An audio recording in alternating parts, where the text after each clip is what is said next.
Like and subscribe and click the bell icon to get new video updates. Lawyers wanted a royal commission into gay attacks.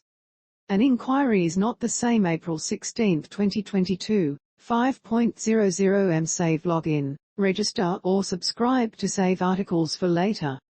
Share normal text size, larger text size, very large text size for view all comments. Lawyers who have devoted years to representing gay bashing victims and the families of murdered homosexuals will not be readily assured that a judicial inquiry will, at last, deliver answers to 4 decades of unsolved crimes in NSW.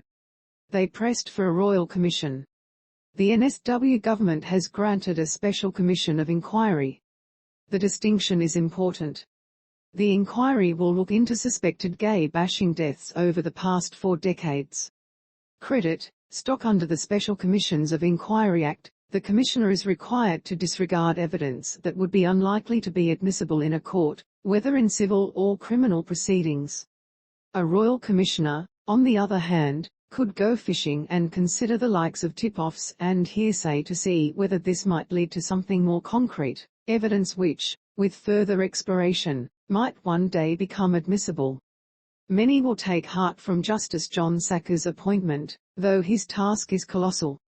He will consider the manner and cause of death in suspected gay hate crimes, including those that remain unsolved among 88 deaths already reviewed by the NSW Police Force's Operation Parable.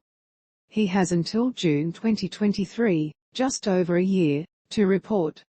Premier Dominic Perrottet rightly says these unsolved deaths have left loving families without answers for too long.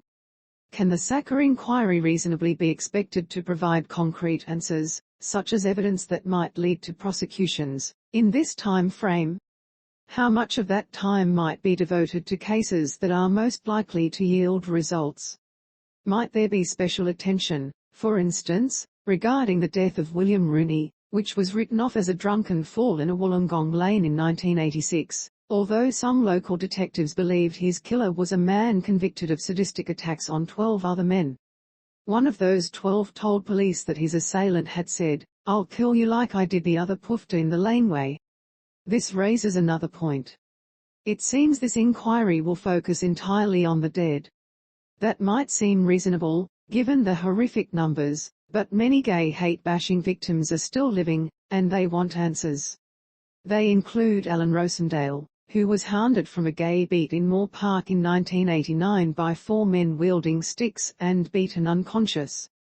Rosendale came forward in 2013 after the Herald reported a crime of that precise description, as remembered by a witness, Paul Sims. Sims had been called into police headquarters and told by top brass that the number plate he reported belonged to an unmarked police car. Now, police say they can establish no link between Rosendale's assault and the bashing witnessed by Sims. Might this have been a case of interest to a royal commissioner?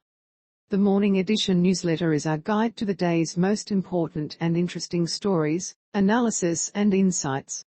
Sign up here. Thank you for reading the Herald. This article is complimentary. Register or log in now to read more articles and unlock extra benefits. No payment required. Read more. Continue with Google, continue with Apple, or email address continue by continuing. You agree to your personal information being collected under our privacy policy and accept our terms of use. Hide content.